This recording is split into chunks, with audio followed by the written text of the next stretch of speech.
I would like to start with a verse from Holy Book Tirukural. Selvathul Selvam Sevichelvam Achelvam Selvathul Ellam Thalai.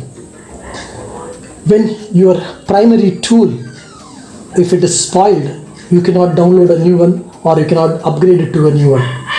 So it is a must for every engineer, every musician to take care of the primary tool, the human ear. I want to keep this video non-technical. Want to keep it very simple.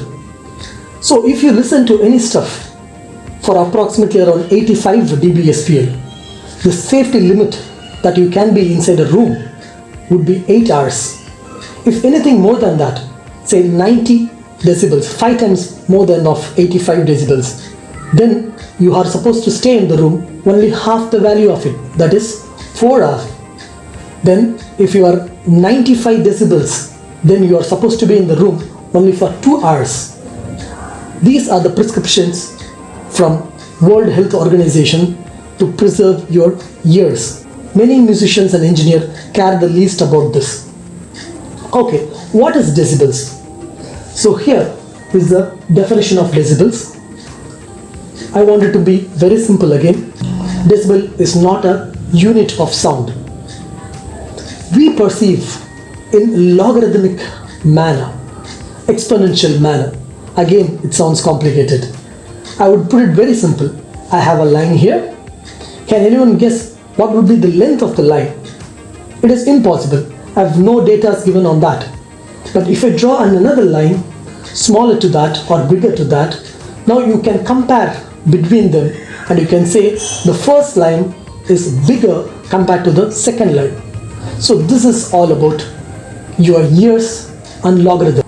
You require another quantity to compare with that of the original. If your references are wrong, your comparison would also end up wrong. That's why you're not supposed to feed your ears with wrong references. Once the wrong references gets into your brain, whatever compared after that would be relatively equated to the wrong reference which you had in your ears. It is very important to take care of your ears and give it a good references. Let's see how we can take care of our ears. If you are a musician or a sound engineer or anyone who loves to listen, please use this kind of a circumaural coupled headphones. This is an investment. Never use cheap quality earphones that comes with your mobile phones.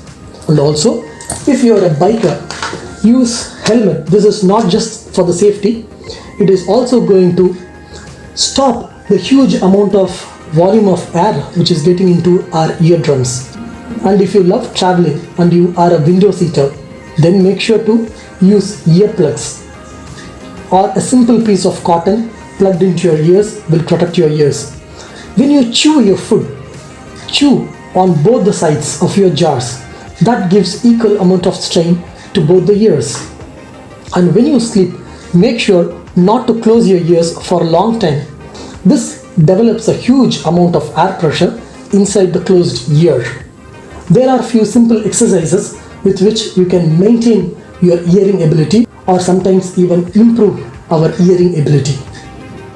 Okay, now we will look into few exercises that can improve your hearing ability. When you get up in the morning, just rub your ears, gently massage your ears clockwise and counterclockwise. Use your index finger below your ears, gently apply pressure and clockwise and again anti-clockwise. Close your ears like this, gently apply little pressure and reopen it. Close and reopen.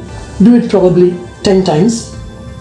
And then you can breathe in through your nostrils, close your ears, make a balloon out of your cheek and bend down like this. And come back to the normal position.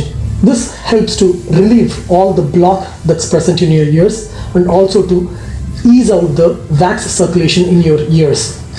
Do remember, this is the most sophisticated tool because 99% of students and some engineers do work 6 decibels across the permitted level, still wanting more levels on their headphones.